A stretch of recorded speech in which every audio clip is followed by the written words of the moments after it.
필러라고 하면 무엇이 떠오르시나요? 대부분은 즉각적으로 볼륨을 채워주는 히알루론산을 생각할 겁니다. 하지만 여기 스스로 콜라겐을 만들어내게 유도하여 시간이 흐를수록 자연스러운 아름다움을 선사하는 소재가 있습니다. 바로 PLLA, 폴리엘락틱산입니다. 1930년대 화학실험실의 우연한 발견에서 시작해 에이즈 환자들의 희망을 거쳐 오늘날 K-뷰티의 핵심 소재가 되기까지 PLLA의 100년 역사를 지금부터 파헤쳐 봅니다. PLLA의 역사는 1928년으로 거슬러 올라갑니다. 당시 미국 듀폰사는 하버드의 천재 화학자 월리스 캐러더스를 영입하며 순수 과학 연구에 전권을 위임합니다. 당시 과학계는 분자량 4,200 이상의 거대 분자는 존재할 수 없다는 편견에 갇혀 있었습니다. 캐러더스는 이 4,200의 벽을 깨고 천연 실크나 셀룰로스를 완벽히 대체할 수 있는 인공 소재, 즉 슈퍼폴리머를 만들겠다는 명확한 목표를 세웠습니다. 1932년 그 도전의 과정에서 탄생한 것이 바로 최초의 PLA였습니다.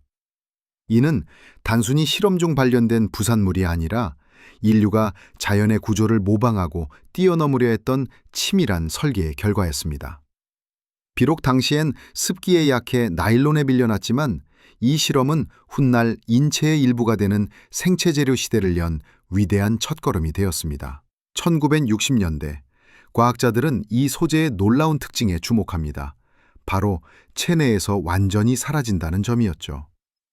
1966년 쿨카니 박사는 논문을 통해 PLLA가 체내에서 가수 분해되어 젖산으로 변하고 결국 이산화탄소와 물로 대사되어 배출된다는 사실을 입증합니다. 이 발견으로 PLLA는 녹는 실, 즉 흡수성 봉합사와 정형외과용 고정핀으로 화려하게 대비합니다.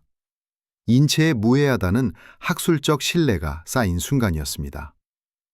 1990년대 후반, PLLA는 전혀 다른 길을 걷게 됩니다. 당시 HIV 환자들은 치료제 부작용으로 얼굴살이 급격히 빠지는 안면 지방 위축증으로 고통받고 있었습니다. 1999년 프랑스의 바이오테크 인더스트리 SA가 개발한 뉴필이 유럽에서 최초 승인을 받으며 이들의 외모 재건을 돕기 시작했습니다. 이것이 바로 우리가 아는 미용 PLLA 필러의 시초입니다.